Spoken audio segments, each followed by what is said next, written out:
Batting ধসের ম্যাচে তাওহিদ হৃদয়ের করা ৫১ বলে ৩ ছক্কা ৩ চারে অপরাজিত ৬১ রান। টাইগার অধিনায়কের ব্যাটে ভর করে মাত্র ১১০ রানের লক্ষ্য দিতে পারে বাংলাদেশ। এরপর ব্যাটিংয়ে নেমে ঝড় বইয়ে দেন অজি অধিনায়ক মিচেল মার্শ। তার সঙ্গী ছিলেন জশ ইংলিশ।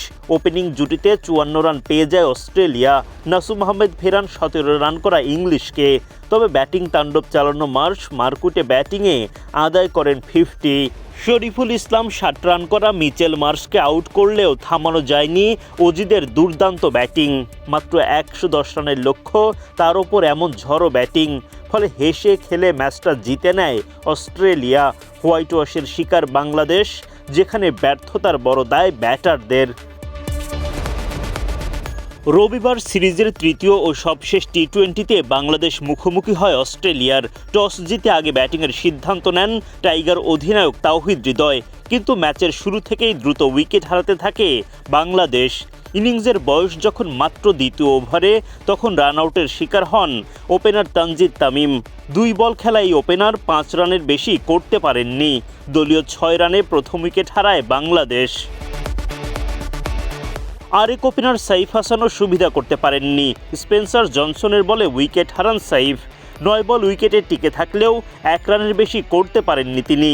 মাত্র ৭ রানের মধ্যেই ২ ওপেনারকে হারায় টাইগাররা। পারভেজ ইমনের ব্যাটিং পারফরম্যান্স আরও ভয়াবহ।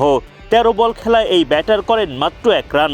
১১ রানে ৩ উইকেট নেই বাংলাদেশ দলের। সুযোগ পেয়েও কাজে লাগাতে ব্যর্থ নুরুল হাসান সোহান।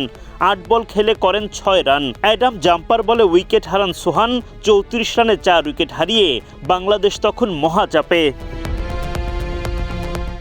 বিপদের মুখে দলের বিপদ আরও বাড়িয়ে দেন শামীম পাটোয়ারি। ৫ বল খেলে রানের খাতায় খুলতে পারেননি তিনি।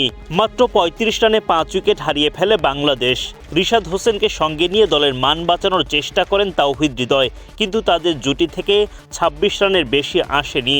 ১৪ বলে ১৬ রানের অবদান রেখে মাঠ ছাড়েন রিশাদ। এক প্রান্ত থেকে একের পর এক সতীর্থকে হারাতে থাকেন তাওহিদ হৃদয়। তিনি প্রাণপণ চেষ্টা করেন দলের মান বাঁচানোর।